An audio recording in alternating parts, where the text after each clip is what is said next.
হচ্ছে সেটি হলো বিয়ের প্রথম রাতের সুন্নত আমল কি কি।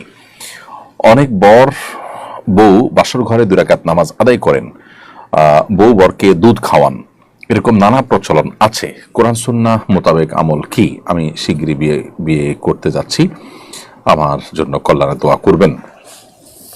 প্রশ্নকর্তা যে হন না কেন, আপনার জন্য আমরা দোয়া করি। আল্লাহ তাআলা আপনাকে দাম্পত্য জীবনের সুখ এবং প্রশান্তি দান করুন এবং আল্লাহর বাধ্যগত এবং অনুগত থেকে দাম্পত্য জীবনে উভয়ে মিলেমিশে চলার তৌফিক আল্লাহ আপনাদেরকে দান করুন।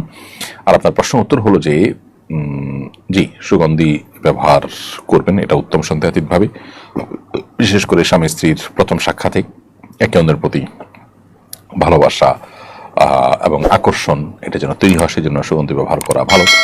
আবার একই সাথে স্ত্রীর মাথার অগ্রভাগে হাত রেখে একটা দোয়া পড়া, আল্লাহুম্মা ইন্নী আসআলুকা খায়রাহা ওয়া খায়রা মা ফিহা ওয়া আউযু বিকা মিন শাররিহা ওয়া শাররি মা ফিহা। আল্লাহ, আমার স্ত্রীর মধ্যে যত কল্যাণ আছে, যাবতীয় কল্যাণ, এটা আপনার কাছে আমি চাই, আর কোনো অকল্যাণ থাকলে সেটা থেকে আমি পানাহ চাই, তার ক্ষতি থেকে আমি মুক্তি চাই।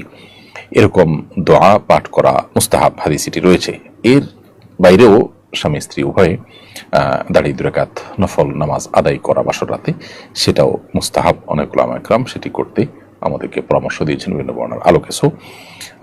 এই কাজগুলো আপনি করতে পারেন এবং আল্লাহ তাআলার কাছে সাধারণ এবং কমন যে দোয়া আছে সেই দোয়াগুলো তো আমরা অনবরত নেককার স্বামী নেককার স্ত্রী পাওয়ার জন্য, যেমন সূরা ফুরকান 74 নম্বর আয়াত, রব্বানা হাব লানা মিন আজওয়াজিনা ওয়া যুররিয়্যাতিনা কুররাতা আয়ুন ওয়াজআলনা লিল মুত্তাকিনা ইমামা, এই জাতীয় দোয়াগুলো আমরা করব ইনশাআল্লাহ তাআলা।